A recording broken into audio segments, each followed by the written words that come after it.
Hello friends, स्वागत है आप सभी का वीडियो के आज के सेशन में। आज के सेशन में हम लोग विश्व जनसंख्या वृद्धि के बारे में पढ़ेंगे। इसके पहले के क्लास में हम लोग विश्व जनसंख्या के घनत्व के बारे में पढ़ा। आज हम लोग विश्व जनसंख्या की वृद्धि के बारे में पढ़ेंगे। यदि बात की जाए जनसंख्या वृद्धि की कि जनसंख्या वृद्धि क्या होती है, तो आप किसी दो समय अंतराल का किसी विशेष स्थान के संदर्भ में उनका जो जनसंख्या का अंतर होगा यदि आप निकाल लेते हैं तो वही आपकी जनसंख्या वृद्धि कहलाती है। यानी कि आप ये कह सकते हैं कि दो समय अंतराल के बीच किसी विशेष स्थान वाली जनसंख्या परिवर्तन को जनसंख्या वृद्धि कहा जाता है। इसे आप वास्तविक वृद्धि या आप इसे जनसंख्या वृद्धि के नाम से भी जानते हैं।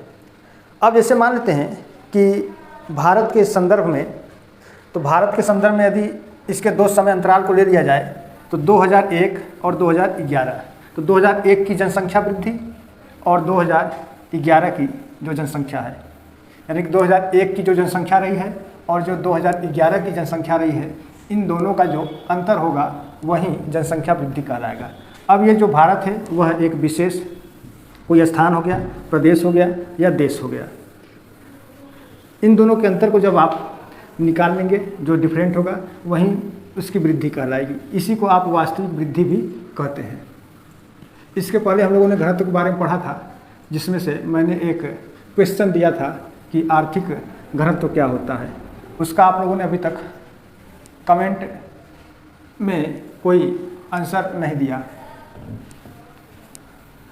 आप लोग फिर कोशिश करिएगा, उसके बारे में ज़रूर कमेंट में आप बताइए। अब इसके बाद पॉपुलेशन ग्रोथ की बात करेंगे हम लोग।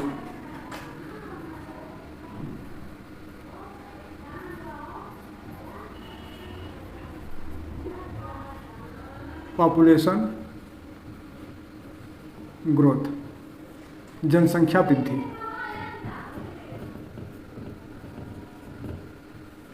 जनसंख्या वृद्धि क्या होती है? जनसंख्या वृद्धि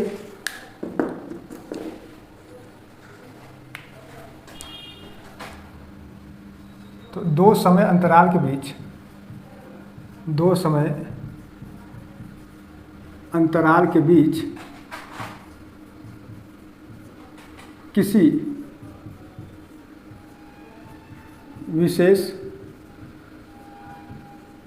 स्थान के जनसंख्या परिवर्तन को जनसंख्या परिवर्तन को जनसंख्या वृद्धि कहते हैं। जनसंख्या वृद्धि कहते हैं। जैसे मान लीजिए कि भारत में 2001 की जनसंख्या और 2011 की जनसंख्या, यदि 2001 की जनसंख्या की बात की जाए तो 102.70 करोड़ और 2011 की जनसंख्या बात की जाए तो 121.02 करोड़। अब इन दोनों का जो अंतर होगा, यानी कि 102.70 आप ऐसे कर सकते हैं 121.02 करोड़ माइनस इतना कर देंगे तो ये जो आपका निकलेगा ये आपका आ जाएगा 18.15 करोड़। 18.15 करोड़। तो ये तो जनसंख्या वृद्धि थी कि जनसंख्या वृद्धि क्या होती है। दो समय अंतराल के बीच किसी क्षेत्र विशेष में होने वाली जनसंख्या परिवर्तन को जनसंख्या वृद्धि कहा जाता है। इसी को आप वास्तविक वृद्धि के नाम से भी जानते हैं। आगे चल कर के भी हम लोग जनसंख्या वृद्धि के प्रकारों के बारे में भी जानेंगे। यदि देखा जाए तो पृथ्वी पर मानव निवास लगभग 10 से 30 लाख वर्षों से माना जाता है। आज से 10,000 वर्ष पहले मानवों ने कृषि करना आरंभ कर दिया था या कृषि वे लोग करना शुरू कर दिए।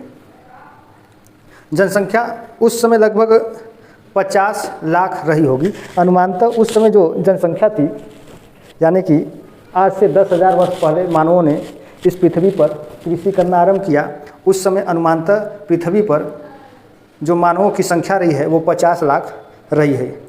और ईसा के आरंभ के समय यह जनसंख्या 25 करोड़ हो गई। कह सकते हैं कि 10,000 वर्ष पहले मानवों की कुल संख्या 50 लाख थी और ईसा के आरंभ के समय यानी कह सकते हैं कि एक शताब्दी में, पहली शताब्दी जिसको आप ईसा का आरंभ कहते हैं, तो ईसा के आरंभ के समय से यह संख्या 25 करोड़ हो गई और 1000 ईस्वी तक 30 करोड़ हो गई और 1650 ईस्वी तक यह संख्या 50 करोड़ हो गई। यदि देखा जाए तो कृषि के आरंभ से कृषि के आरंभ के दौरान यानी कह सकते हैं कि 10,000 वर्ष पहले जो जनसंख्या थी, उस समय जनसंख्या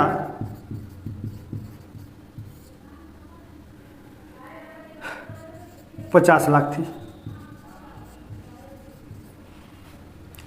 और ईसा के आरंभ के समय यह संख्या बढ़ी। आरंभ के समय मानवों की संख्या में वृद्धि हुई। आरंभ के समय मानवों की संख्या में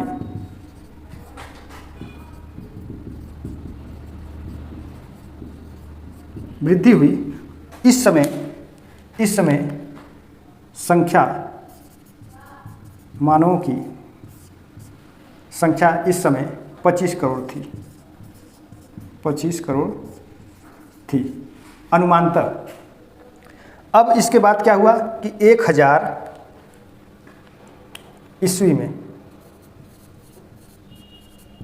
1000 ईस्वी में मानवों की कुल संख्या, देखिए ये जो है डाटा आपका एनसीईआरटी से ही लिया गया है। 1000 ईस्वी में मानवों की कुल संख्या पृथ्वी पर 50 करोड़ हो गई। 50 करोड़ थी। तो देखा जाए तो ईसा के आरंभ के समय यानी कि कह सकते हैं 1 ईस्वी, ईसा के आरंभ का मतलब 1 ईस्वी। 1 ईस्वी में पृथ्वी पर मानवों की कुल संख्या 25 करोड़ थी। अब यहाँ से 50 करोड़ यानी कि 2 गुना होने में कितना समय लग गया? पूरे 1000 ईस्वी यानी कि कह सकते हैं आप 1500 वर्ष लगे।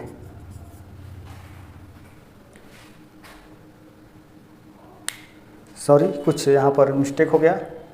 हाँ, 1 मिनट। हाँ, 1000 ईस्वी में यहाँ पर नहीं दोगुनी हुई थी, 1650 में हुआ था। 1000 ईस्वी में जो संख्या थी ये आपका 30 करोड़ रहा। 30 करोड़ थी 1000 ईस्वी में, संख्या 30 करोड़ थी। और 1000 के बाद 1650 ईस्वी में कुल जनसंख्या 50 करोड़ थी। 50 करोड़ थी। यदि आप कृषि के आरंभ के दौरान से लेकर के यदि आप 1650 यानी कि मध्य भारत तक चलेंगे, या आप इसको आधुनिक भी कह सकते हैं, तो यहाँ से यहाँ तक की जो जनसंख्या में वृद्धि हुई है बहुत ही धीमी गति से हुई है। कृषि के आरंभ के दौरान 10,000 वर्ष पहले यानी कृषि का आरंभ 10,000 वर्ष पूर्व हुआ था। उस समय पूरे पृथ्वी पर मानवों की जनसंख्या 50 लाख थी। फिर उसके बाद जब ईसा का आरंभ हुआ तो ईसा के आरंभ के समय मानवों की कुल संख्या 25 करोड़ थी और 1000 ईस्वी में यह जनसंख्या 5 करोड़ और इसमें बढ़ गया तो ये 30 करोड़ हो गया। फिर उसके बाद 1650 ईस्वी में कुल जनसंख्या पृथ्वी पर 50 करोड़ रही होगी। तो यहाँ से यहाँ तक का जो समय काल रहा है वो जनसंख्या की सबसे मंद गति से वृद्धि होने वाला समय काल रहा है। बहुत धीमी गति से यहाँ पर जनसंख्या में वृद्धि हुई थी। अब इसके बाद 1650 के बाद 200 वर्षों में यानी कि कह सकते हैं कि 1850 में यह जनसंख्या 100 करोड़ हो गई। यदि बात करिए इसके बाद ईस्वी के बाद 1650 ईस्वी के बाद 200 वर्षों में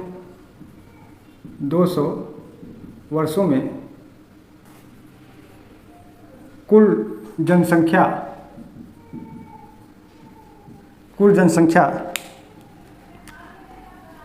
100 करोड़ हो गई। 100 करोड़ हो गई। अब 1650 ईस्वी में 50 करोड़ थी और 1850 में 200 वर्षों में कुल जनसंख्या 100 करोड़ हो गई। यानी कि ये 1850 की बात है। तो 1850 में कुल जनसंख्या 100 करोड़ हो गई। इसके पीछे क्या कारण था? इसके पीछे कारण था कि इस समय तक औद्योगिक क्रांति का आरंभ होना शुरू हो गया था। मानव धीरे धीरे सभ्य समाज की ओर अग्रसर होना शुरू हुआ। मानवीय प्रौद्योगिकी का प्रयोग करने लगा और चिकित्सा विज्ञान में विकास हुआ, जिससे संक्रामक रोगों पर भी नियंत्रण पाया गया और मृत्यु दर में कमी होती गई। इस प्रकार जनसंख्या में वृद्धि अचानक से होना शुरू हुआ। तो 1650 में देखिए कि 50 करोड़ थी जनसंख्या और 1850 में यानी कि 200 वर्षों में यह कुल जनसंख्या 100 करोड़ हो गई। अब इसके बाद 1930 में यह संख्या बढ़कर 200 करोड़ हो गई। कह सकते हैं कि 1930 में यह संख्या बढ़कर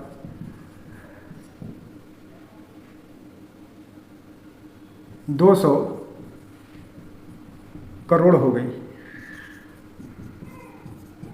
यदि आप 1850 से 1930 का अंतर निकालिए तो यह कुल अंतर 80 वर्षों का आएगा। इन 80 वर्षों में जनसंख्या फिर पुनः दोगुनी हो गई, यानी कि 200 करोड़ हो गई। तो धीरे धीरे देख रहे हैं कि अब इसके बाद जनसंख्या में बहुत तीव्र गति से वृद्धि होना शुरू हुआ और फिर उसके बाद 1975 में यह जनसंख्या 400 करोड़ हो गई। 1975 में यह संख्या यानी कि मानवों की संख्या 400 करोड़ हो गई। यानी कह सकते हैं कि 1930 और 75 में कुल अंतर 45 वर्षों का है। तो 45 वर्षों के बाद पुनः संख्या में 2 गुने की वृद्धि हुई और यह संख्या 400 करोड़ हो गई। अब उसके बाद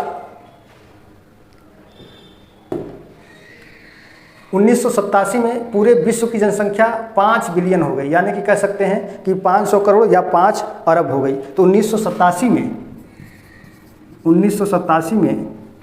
विश्व की कुल जनसंख्या 500 करोड़ हो गई। 500 करोड़ या 5 बिलियन या इसी को आप 5 अरब कह सकते हैं। 1 अरब को 1 बिलियन कहते हैं और 10 लाख को 1 मिलियन कहते हैं। तो 1987 में विश्व की कुल जनसंख्या 500 करोड़ हो गई और 500 करोड़ या 5 बिलियन या 5 अरब हो गई। तो यहाँ से देख रहे हैं कि 1650 के बाद से जनसंख्या में बहुत तीव्र गति से वृद्धि हुई। 1650 में जनसंख्या कुल 50 करोड़ थी। उसके बाद 200 वर्षों यानी कि 1850 में यह संख्या बढ़ करके आपका 100 करोड़ हो गया। फिर 1930 में यह संख्या पुनः बढ़ा और बढ़ करके 200 करोड़ हो गया। 1930 के बाद 45 वर्षों के पश्चात 1975 में यह जनसंख्या 1930 की दोगुनी यानी कि 400 करोड़ हो गई और 1987 में विश्व की कुल जनसंख्या 500 करोड़ या 5 बिलियन या 5 अरब हो गई। और यह 11 जुलाई 1987 में एक बच्चे ने जन्म लिया। इसके पीछे क्या कहानी रही मैं बताऊंगा। एक बच्चे ने जन्म लिया, इसे 5 अरबवां बच्चा कहा गया। 5 अरबवां बच्चा कहा गया। तभी से 11 जुलाई को पूरे विश्व में जनसंख्या दिवस के रूप में मनाया जाने लगा।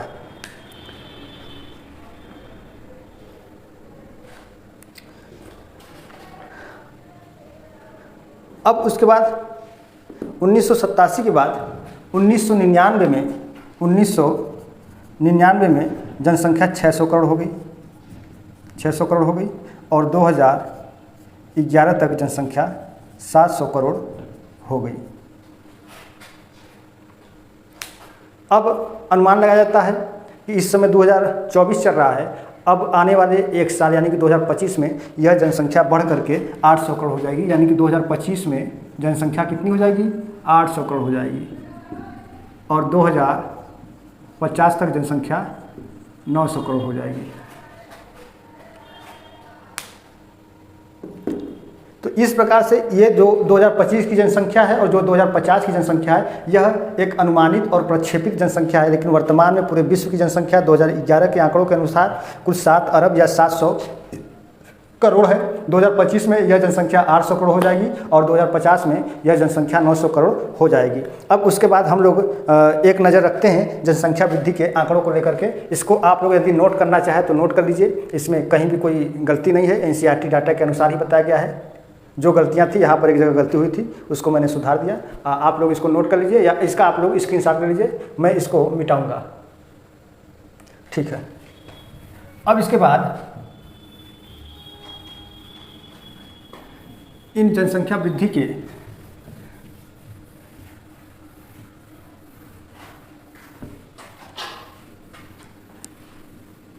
आंकड़ों पर एक नज़र रखते हैं कि 10,000 वर्ष पहले जब कृषि का आरंभ हुआ पृथ्वी पर, उस समय पृथ्वी पर कुल संख्या मानवों की 50 नहीं 50 लाख थी। अब उसके बाद ईसा के आरंभ के समय यह जनसंख्या बढ़ी और जनसंख्या बढ़ करके 25 करोड़ हो गई।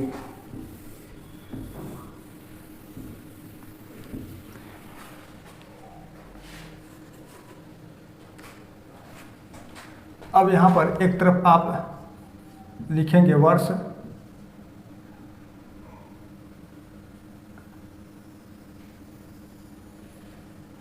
और दूसरी तरफ आप लिखेंगे जनसंख्या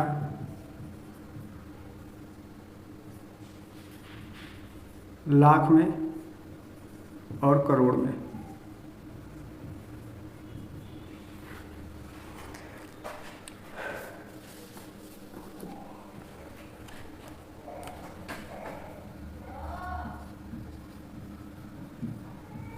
दस हजार वर्ष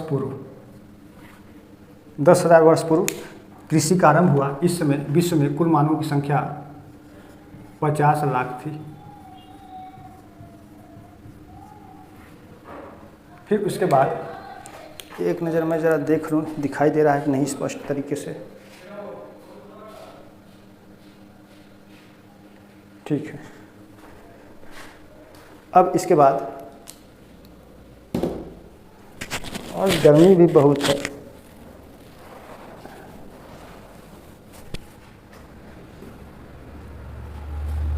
ईसा के आरंभ के समय यानी कि कह सकते हैं कि 1 ईस्वी में जनसंख्या 25 करोड़ हो गई। 25 करोड़ हो गई। 1000 ईस्वी में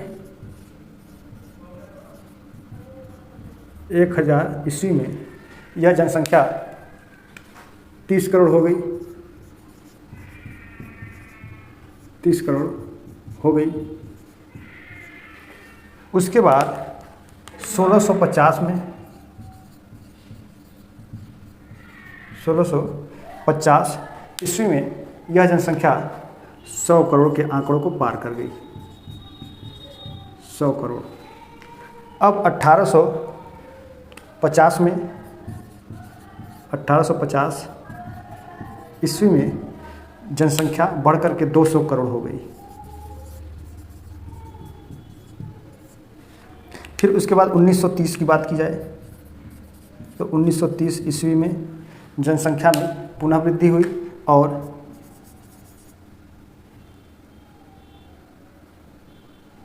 1650 में 1850 में 100 करोड़ 1650 में 1 मिनट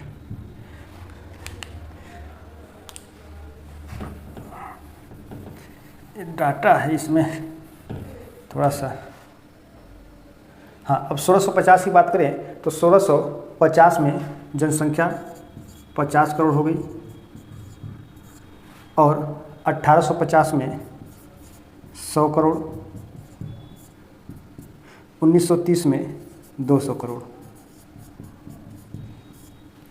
अब उसके बाद 1975 में 400 करोड़, 1975 में 400 करोड़।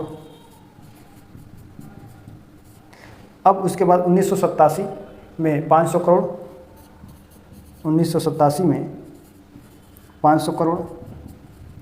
और इसी वर्ष से जनसंख्या दिवस के रूप में मनाना शुरू हुआ। 1987 के बाद 1999 में 600 करोड़ हो गई, 1999 में 600 करोड़ जनसंख्या हो गई। अब उसके बाद 1999 के बाद 2011 में जनसंख्या कितनी हो गई? 700 करोड़ हो गई, 700 करोड़ हो गई। अब इसके बाद 2025 में यह जनसंख्या 800 करोड़ हो गई या हो जाएगी, सॉरी, ये 800 करोड़ हो जाएगी। और 2050 में यह जनसंख्या आपका 900 करोड़ के आसपास हो जाएगी। अब ये जो दोनों है 2025 का आंकड़ा और 2050 का आंकड़ा, ये दोनों एक प्रक्षेपित आंकड़े हैं, यानी कि अनुमानित है। ऐसा अनुमान लगाया गया है कि 2025 में 800 करोड़, 2050 में 900 करोड़ हो जाएगी। हो सकता है कि इससे अधिक भी हो जाए, क्योंकि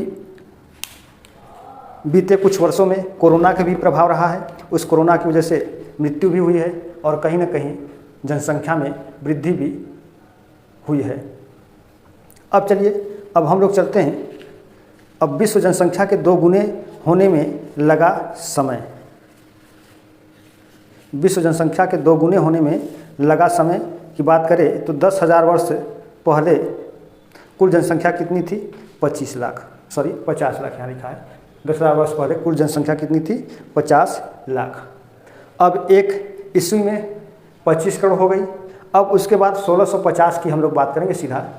1650, 1 मिनट, थोड़ा सा लाइट प्रॉब्लम हो गया क्या?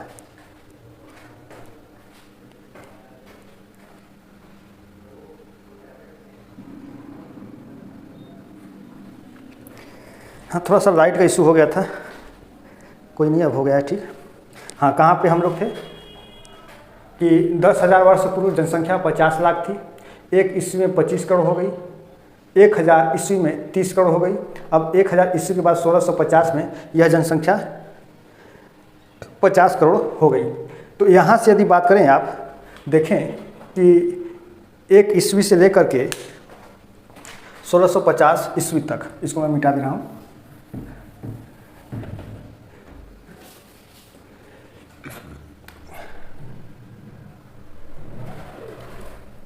एक ईस्वी से लेकर के 1650 ईस्वी तक यदि हम लोग बात करें तो यहाँ पर देखिए 25 करोड़ है और यहाँ पर क्या है? 50 करोड़ है, यहाँ पे 50 करोड़ है।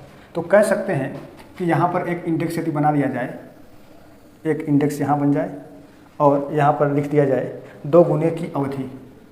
यहाँ पर 2 गुने की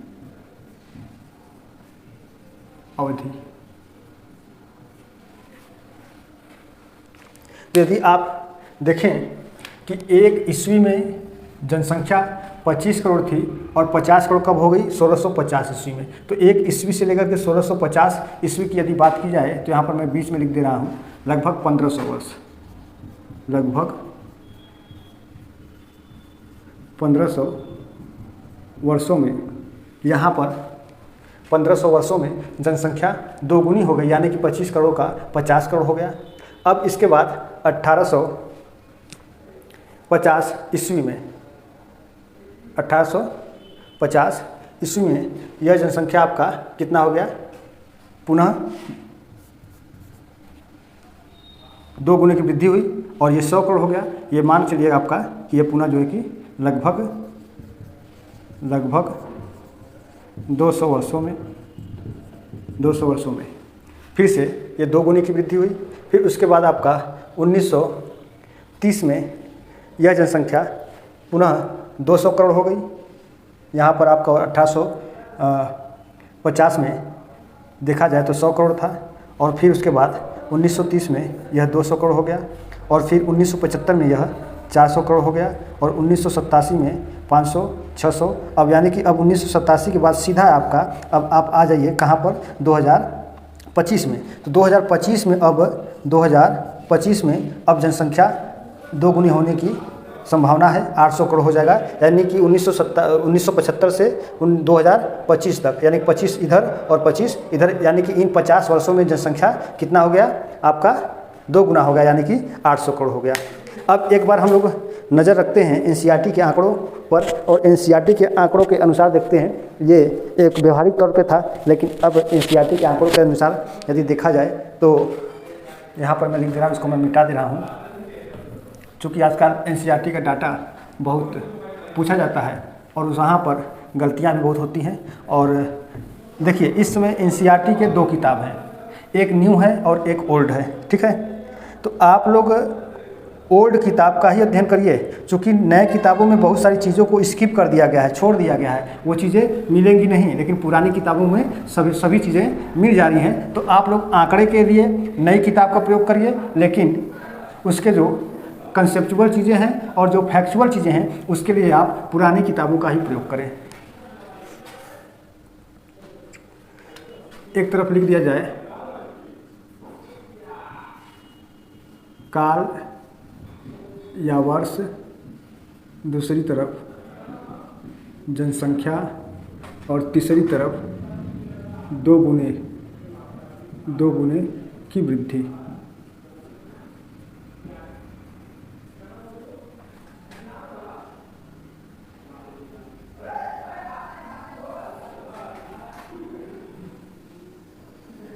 अब ये जो एनसीईआरटी के आंकड़ों के अनुसार कुछ डाटा अलग रहेगा, यहाँ पर देखिए, यहाँ पर डाटा कुछ अलग रहेगा, इसी से मिलता जुलता रहेगा, लेकिन इससे मैच नहीं होगा, ठीक है ना। तो उसमें आप लोग परेशान होने की जरूरत नहीं है। ये बीएन सिंह के किताबों से लिया गया डाटा है। अब इसके बाद हम लोग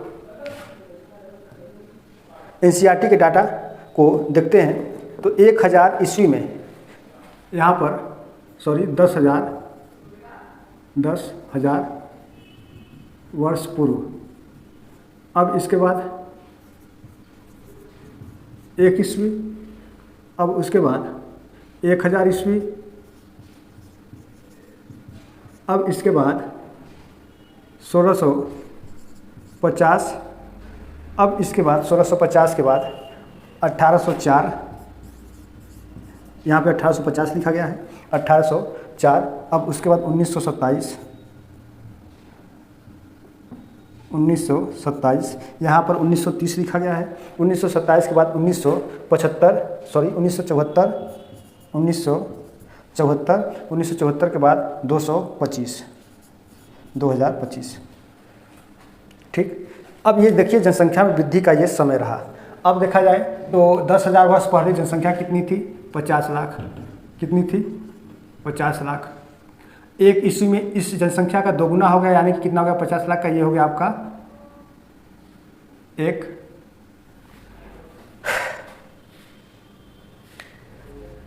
ईस्वी है ना, हाँ 1 ईस्वी। तो 1 ईस्वी में जो जनसंख्या रही, ये आपका यहाँ पे लिखा हुआ है, मैं भी कहाँ पे चला जा रहा हूँ, 25 करोड़।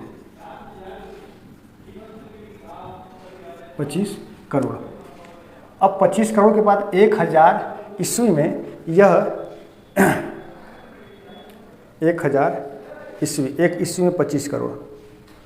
अब उसके बाद आपका 1650 में आप आ जाइए, तो 1650 में आपकी जो जनसंख्या रही वो हो गई आपकी 50 करोड़, यहाँ से 50 करोड़। 1900 यहाँ पर 1000 ईस्वी में यहाँ पर 30 करोड़ था। कितना था, 30 करोड़, ठीक है। तो देखिए 1 ईस्वी से लेकर के 1650 ईस्वी तक, 1 ईस्वी से लेकर के 1650 ईस्वी तक की जनसंख्या में 2 गुने की वृद्धि हुई, यानी कि कुल समय कितना, लगभग 1500 वर्ष। तो लगभग 1500 वर्षों में जनसंख्या में 2 गुने की वृद्धि हुई। 1 ईस्वी में 25 करोड़ और 1650 में ये 50 करोड़ हो गया। अब इसके बाद 1804 में 1804 में जनसंख्या कितनी हो गई, तो ये आपका पुनः 2 गुने की वृद्धि हुई और यहाँ पे जनसंख्या 100 करोड़ हो गई। अब इसके बाद 1927 में यह जनसंख्या पुनः कितना हो गया, 200 करोड़, 2 गुने की वृद्धि हो गई। 1974 में पुनः 400 करोड़ हो गया। अब 2025 में यह जनसंख्या कितनी हो जाएगी, 800 करोड़ हो जाएगी।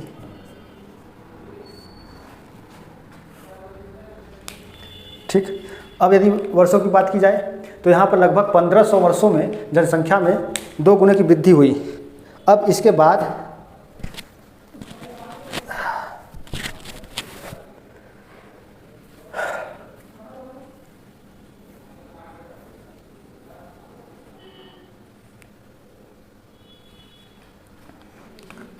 यदि यहाँ से यहाँ तक चलें इन दोनों में तो 154 वर्ष, 154 वर्षों में जनसंख्या में 2 गुने की वृद्धि हुई। अब इसके बाद यहाँ से यहाँ तक हम लोग चलें तो 1804 से 1927 तक ये आपका 123 वर्ष, 123 वर्षों में जनसंख्या में 2 गुने की वृद्धि हुई। अब इसके बाद यहाँ से हम लोग 1927 से 1974 की यदि बात करें तो 47 वर्षों में जनसंख्या में 2 गुने की वृद्धि हुई, 47 वर्षों में।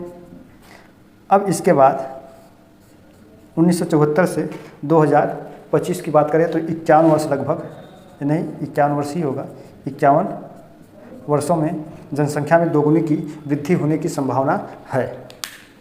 तो यहाँ पर देखिए कि शुरुआत में 1500 वर्षों में जनसंख्या में 2 गुने की वृद्धि हुई। अब इसके बाद 150 वर्ष लग गए लगभग, फिर उसके बाद आपका ये 125 वर्ष लग गए, यहाँ पर आपका 47 वर्ष और यहाँ पर 51 वर्ष। तो देख रहे हैं कि अब इसके बाद बहुत तेज़ी से जनसंख्या में वृद्धि होना आरंभ हुआ। इसके पीछे क्या रीज़न था, मैंने बताया था कि धीरे धीरे मानव प्रौद्योगिकी बढ़ता गया, विकास होता गया, मानवों ने प्रौद्योगिकी का विकास किया, साथ ही साथ चिकित्सा विज्ञान का विकास हुआ और चिकित्सा विज्ञान के तहत विभिन्न प्रकार के जो संक्रामक रोग थे उन पर नियंत्रण पाया गया और उस नियंत्रण ने मृत्यु दर को कम किया और जन्म दर को बढ़ावा दिया। इस प्रकार से जन्म दर में वृद्धि होती गई और जनसंख्या में भी वृद्धि होती गई और ये 2 गुने की वृद्धि का ये एक आंकड़ा है जो NCERT के डाटा के आधार पर है। तो 10,000 वर्ष पूर्व 50 लाख, 1 ईस्वी में 25 करोड़ और फिर उसके बाद आपका 1650 ईस्वी में 50 करोड़ हो गया, फिर 1804 में 100 करोड़, 1927 में 200 करोड़, 1974 में 400 करोड़, 2025 में 800 करोड़ होने की संभावना है। अब क्या आप जानते हैं कि जनसंख्या वृद्धि और आर्थिक विकास में सदैव ऋणात्मक सहसंबंध पाया जाता है, यानी कि जनसंख्या वृद्धि और आर्थिक विकास में ऋणात्मक सहसंबंध पाया जाता है। अब इसके पीछे एक यही रीज़न हो सकता है कि जैसे जैसे जनसंख्या में वृद्धि होती जाती है तमाम प्रकार की जो कह सकते हैं कि जो मानवीय जीवन स्तर है वो धीरे धीरे निम्न होता चला जाता है और आर्थिक विकास भी कम होता चला जाता है। अब यदि बात किया जाए कि विश्व जनसंख्या दिवस 11 जुलाई को मनाया जाता है, तो 11 जुलाई को ही क्यों मनाया जाता है, तो इसके पीछे ये रीज़न रहा कि 11 जुलाई 1987 में विश्व की कुल जनसंख्या 500 करोड़ या 5 अरब हो गई। तो साल 1989 में यूनाइटेड नेशंस के द्वारा इस दिन को विश्व जनसंख्या दिवस के रूप में घोषित किया गया। तब से प्रत्येक वर्ष 11 जुलाई को विश्व जनसंख्या दिवस के रूप में मनाया जाता है।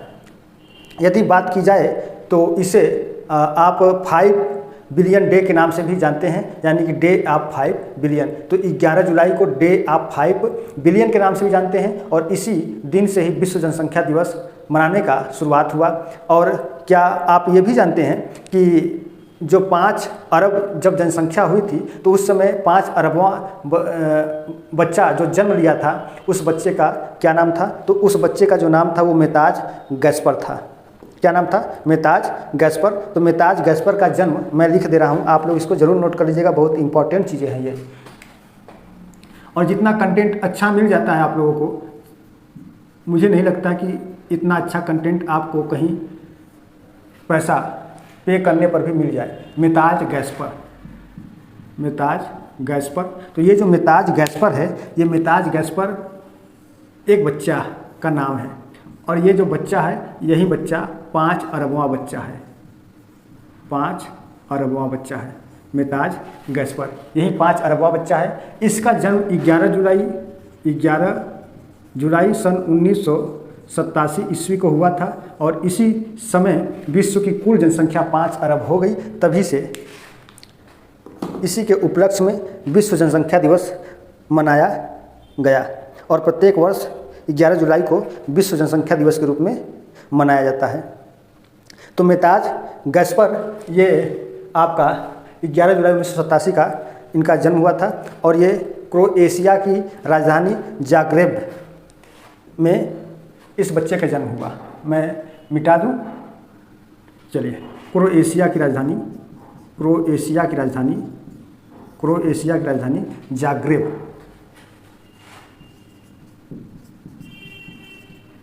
क्रोएशिया की राजधानी है जाग्रेब। इसी जाग्रेब में ही इस मेताज गैस्पर का जन्म हुआ था और ये विश्व का 5 अरबवां बच्चा जन्म लिया था। अब इसके बाद यदि बात की जाए कि विश्व का 6 अरबवां बच्चा कौन है, तो विश्व का 6 अरबवां बच्चा कौन सा था, क्या आप जानते हैं? नहीं जानते हैं, मैं बता दे रहा हूँ, आप लोग इसको नोट कर लीजिएगा, इसको भी नोट कर लीजिएगा जो अभी तक बताया गया। अब इनमें से सर्वाधिक जो इम्पॉर्टेंट है ये विश्व जनसंख्या के 2 गुनी होने की वृद्धि, ये सर्वाधिक इम्पॉर्टेंट है, लेकिन इसके पहले के जो आंकड़ों को बताया गया है उसको आप लोग कम इम्पॉर्टेंस न समझे। अब इसके बाद 6 अरबवां बच्चा, 7 अरबवां बच्चा, और जब 800 करोड़ जनसंख्या होगी तो वो भी कोई ना कोई बच्चा उसी दिन जन्म लेगा। तो अब यहाँ पर देखिए 6 अरबवां बच्चा,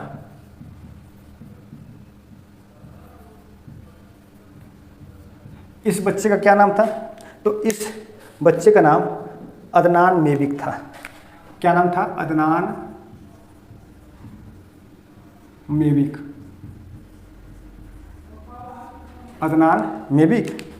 और 7 अरबवां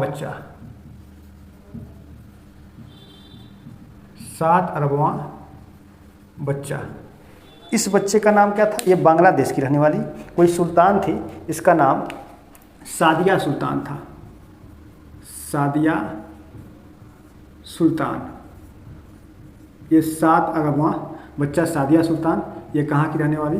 तो बांग्लादेश की, या बांग्लादेश में इसका जन्म हुआ।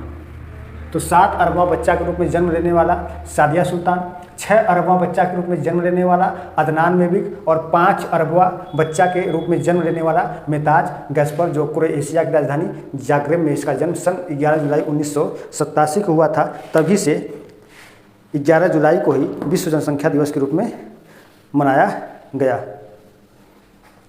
अब इसके बाद जनसंख्या की वृद्धि की बात की जाए तो जनसंख्या की वृद्धि को लेकर के देखा जाए तो जनसंख्या की जो वृद्धि है वो कई तरीके की है या कई प्रकार की हो सकती है। जनसंख्या की प्राकृतिक वृद्धि, जनसंख्या की वास्तविक वृद्धि, ये 2 चीज़ें। कहाँ गया? 1 मिनट, ये फर्स्ट हो गया, ये सेकंड हो गया और ये थर्ड हो गया। ठीक, अब जनसंख्या वृद्धि के प्रकार की बात करें, इसको मैं मिटा रहा हूँ, आप लोग नोट कर लीजिएगा।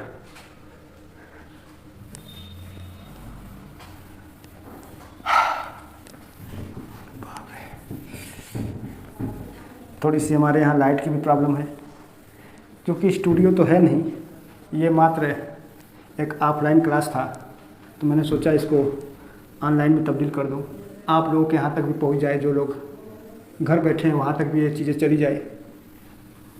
कहीं ना कहीं इसमें मेरा भी कुछ न कुछ लाभ होने की संभावना है। और अभी लाइट के व्यवस्था सही से नहीं हो पा रही है, कर लेंगे बहुत जल्द।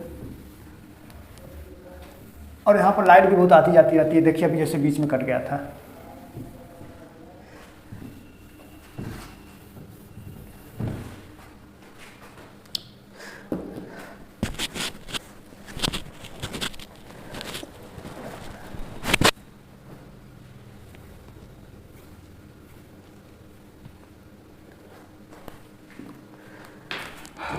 अब इसके बाद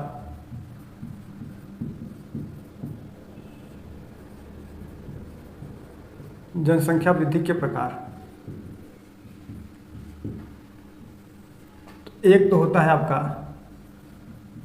वास्तविक वृद्धि,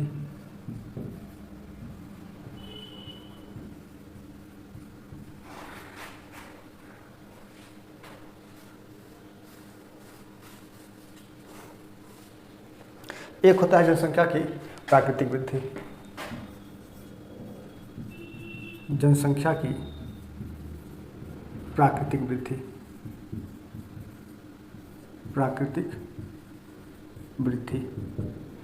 अब जनसंख्या की प्राकृतिक वृद्धि पर यदि बात किया जाए तो आप ऐसे समझ सकते हैं कि दो समय अंतराल के बीच, है ना, दो समय अंतराल के बीच किसी क्षेत्र विशेष में जन्म और मृत्यु के अंतर से बढ़ने वाली जनसंख्या को प्राकृतिक वृद्धि कहेंगे। यदि आप ऐसे समझें कि जैसे कोई एक क्षेत्र है, जैसे मान लेते हैं कि ए क्षेत्र है, ए क्या है, एक क्षेत्र है और इसके दो समय अंतराल, मान लेते हैं कि ये हो गया 1980 और ये हो गया 2000, ठीक है, 2000 और 1980।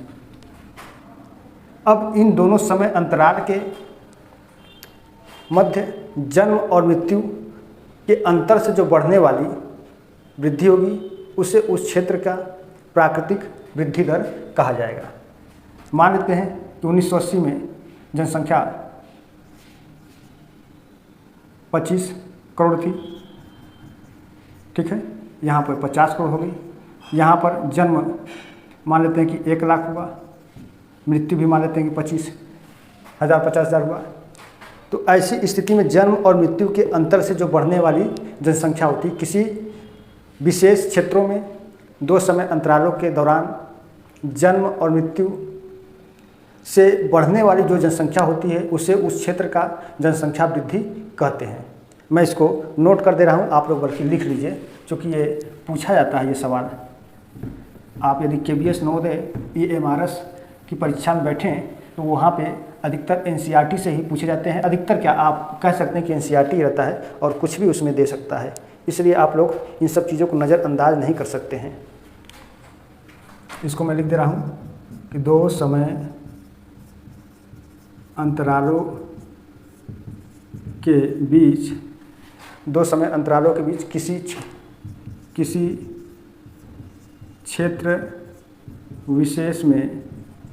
क्षेत्र विशेष में जन्म एवं मृत्यु के दौरान, जन्म एवं मृत्यु के अंतर से, दौरान नहीं, जन्म एवं मृत्यु के अंतर से बढ़ने वाली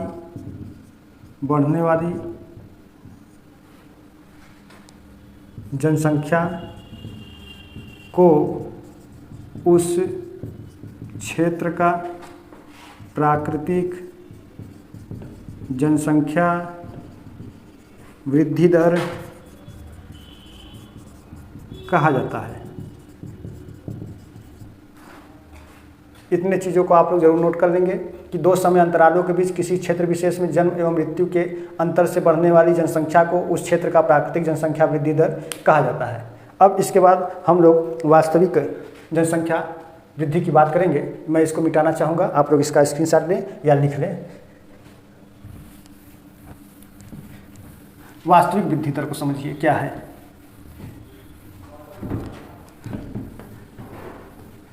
तो वास्तविक वृद्धि दर में यदि आप देखें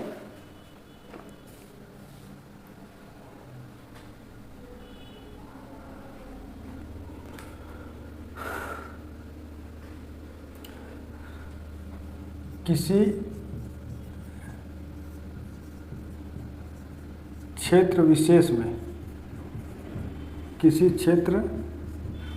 में जन्म और मृत्यु का अंतर तथा उत्प्रवास एवं आप्रवास के अंतर का योग, उत्प्रवास एवं आप्रवास के अंतर का योग जनसंख्या की वास्तविक वृद्धि कहलाती है। वास्तविक वृद्धि कहलाती है।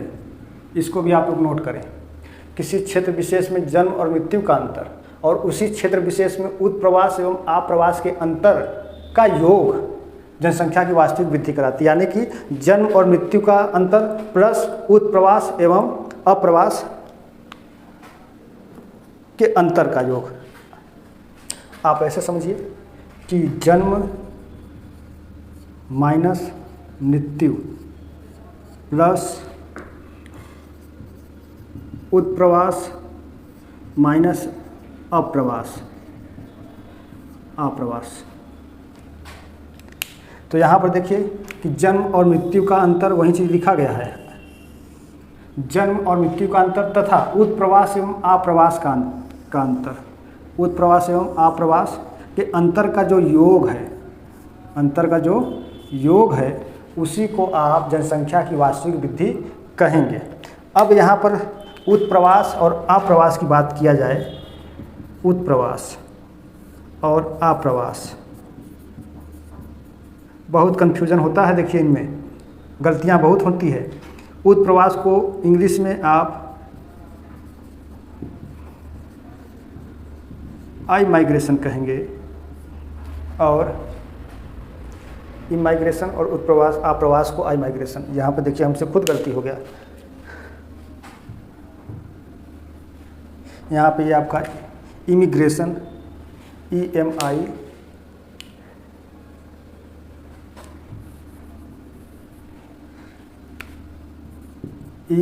GRATION और यहाँ पर आई माइग्रेशन। ये चीज़ें उत्प्रवास और आप्रवास, इसको समझिए कि उत्प्रवास क्या होता है और आप्रवास क्या होता है। दोनों एक ही चीज़ों से आप समझ जाएंगे। उत्प्रवास का मतलब कि उत्पत्ति वाला स्थान, ठीक है। जहाँ से कोई व्यक्ति प्रवास किया, तो जहाँ से व्यक्ति प्रवास कर रहा है उसके संदर्भ में वो स्थान उत्प्रवास कहलाएगा। उस व्यक्ति के संदर्भ में वह स्थान उत्प्रवास कहलाएगा। और प्रवास करने के पश्चात व्यक्ति जिस नए स्थान पर चला जाएगा, तो जिस नए स्थान पर जाएगा वहाँ के लिए वो अप्रवासी कहलाएगा और वो स्थान जो नया स्थान होगा उसके लिए वह अप्रवास कहलाएगा। तो उत्प्रवास क्या होता है कि जिस स्थान को छोड़कर मनुष्य अन्य स्थानों को चले जाते हैं, इस संदर्भ में इस स्थानांतरण को उत्प्रवास कहते हैं। जैसे भारत में अन्य देशों से गए लोगों को भारतीय उत्प्रवासी कहा जाता है। जैसे भारत से कुछ लोग श्रीलंका चले गए, नेपाल चले गए, बांग्लादेश चले गए, अमेरिका में चले गए, अफ्रीका में चले गए।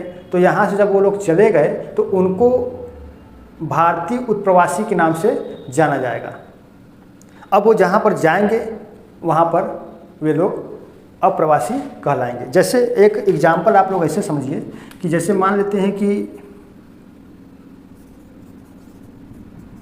आदित्य, ठीक है। आदित्य ए स्थान से बी स्थान की तरफ, बी स्थान की ओर स्थानांतरित किया। तो ए स्थान से जब यह बी स्थान के लिए स्थानांतरित करेगा तो यहाँ से ये नए स्थान के लिए जा रहा है, ठीक है। तो जब नए स्थान के लिए जा रहा है तो यहाँ के लिए उत्प्रवासी कहलाएगा और यहाँ के लोगों के लिए अप्रवासी कहलाएगा। इस नए स्थान के लिए, इस नए स्थान के लोगों के लिए आदित्य क्या कहलाएगा, अप्रवासी कहलाएगा और यहाँ के लिए उत्प्रवासी, यानी कि यहाँ से चला गया है, ठीक है। तो ये है उत्प्रवास और अप्रवास।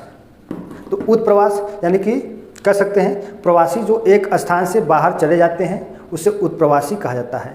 यानी प्रवासी एक स्थान से अन्य स्थानों को जो चले जाएंगे उसे आप उत्प्रवासी कहेंगे। और आप्रवास क्या होता है कि अन्य स्थानों से आकर जिस स्थान पर मनुष्य बस जाते हैं। जैसे मान लेते हैं कि आदित्य भारत से श्रीलंका चला गया, आदित्य भारत से श्रीलंका चला गया तो इस श्रीलंका के संदर्भ में यह अप्रवासी कहलाएगा और यहाँ के संदर्भ में यह उत्प्रवासी कहलाएगा। वही चीज़ मैं बता रहा हूँ। कह सकते हैं कि अप्रवास क्या होता है कि अन्य स्थानों से आकर जिस स्थान पर मनुष्य बस जाते हैं उसी को आप क्या कहते हैं, अप्रवासी कहते हैं या अप्रवास कहते हैं। जैसे उत्तरी अमेरिका में यूरोप के बहुत से लोग व्यापार की दृष्टि से गए, व्यापार करने गए, लेकिन वहीं पर वो लोग बस गए तो अमेरिका के लिए वे लोग यूरोपी है ना अप्रवासी कहलाएंगे। ठीक है, ये चीज़ें तो ये है उत्प्रवास और अप्रवास। यह किसमें था, वास्तविक वृद्धि में। तो वास्तविक वृद्धि क्या होता है कि किसी विशेष स्थान का जन्म दर और मृत्यु दर का अंतर और उत्प्रवास एवं अप्रवास के अंतर का योग जनसंख्या की वास्तविक वृद्धि दर कहलाता है। अब इसके बाद जनसंख्या की धनात्मक वृद्धि दर होगा और जनसंख्या का ऋणात्मक वृद्धि दर होगा। तो मैं यहाँ पे लिख दे रहा हूँ, जनसंख्या का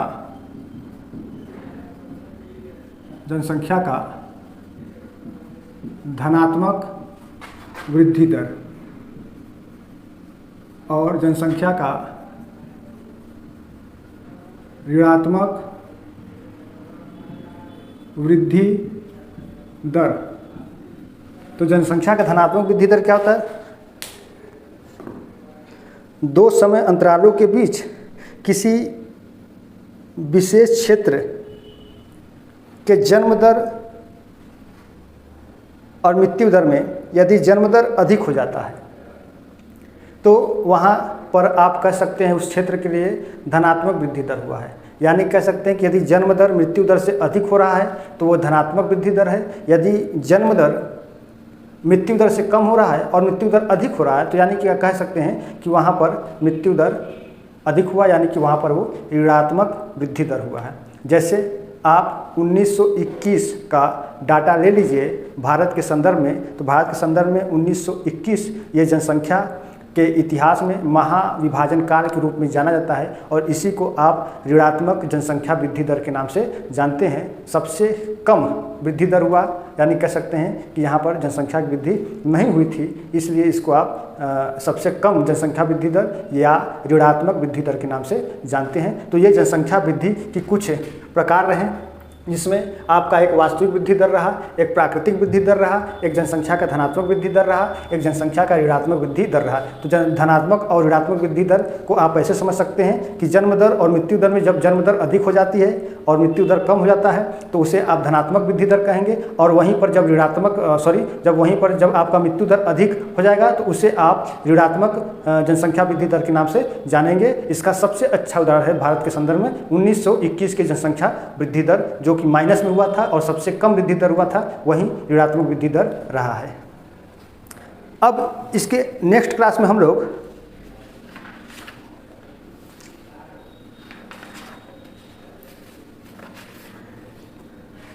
जनसंख्या संगठन के बारे में पढ़ेंगे। जनसंख्या संगठन यानी कि कह सकते हैं कि जनसंख्या संरचना को शामिल किया था इसके अंतर्गत, यानी कि कह सकते हैं कि जनसंख्या का संरचना के अंतर्गत जैसे उम्र हो गया, लिंग हो गया, साक्षरता हो गया, स्वास्थ्य हो गया, आय हो गया, इन सभी चीज़ों को शामिल किया जाता है जनसंख्या के संगठन में। संगठन का मतलब कंपोजिशन, ये सभी मिल करके जनसंख्या की संरचना का निर्माण करेंगे। कौन कौन से, जनसंख्या का आयु, जनसंख्या का लिंग, लिंग का मतलब कि स्त्री और पुरुष हो गया, ठीक है, आप लोग किसी अलग वे में न जाए, और साक्षरता, स्वास्थ्य, आय, ठीक है, ये सभी मिलकर के जनसंख्या के संगठन में भाग लेते हैं, इसलिए ये जनसंख्या की संरचना भी कहलाते हैं। और एक बात मैं और चलते चलते बता देना चाहूँगा कि विश्व में जो सर्वाधिक जनसंख्या वृद्धि दर इस समय हो रही है, वर्तमान समय में सर्वाधिक वृद्धि दर यदि महाद्वीपीय रूप से देखा जाए तो विश्व में सर्वाधिक वृद्धि दर अफ्रीका महाद्वीप की हो रही है, लगभग 2.6% प्रत्येक वर्ष यहाँ पर जनसंख्या वृद्धि हो रही है। और ये परीक्षा में पूछा गया सवाल भी है, ये असिस्टेंट प्रोफेसर में परीक्षा में 2 बार पूछा गया सवाल है कि सर्वाधिक जनसंख्या वृद्धि दर किस महाद्वीप में है, तो अफ्रीका महाद्वीप में है, ठीक है। तो आज की क्लास में मित्रों बस इतना ही। आपको क्लास कैसी लगी आप लोग कमेंट में ज़रूर बताइएगा। वीडियो अच्छी लगी हो तो वीडियो को ज़रूर लाइक करिए, शेयर करिए, कमेंट करिए, और जो लोग चैनल पर पहली बार आए हैं वे लोग चैनल को अवश्य सब्सक्राइब कर लें, ताकि इससे जुड़ी हुई जो नेक्स्ट पार्ट है वो आप लोगों को एक नोटिफिकेशन के रूप में मिल जाए, और बेल आइकन को भी आप लोग ज़रूर प्रेस कर लीजिएगा।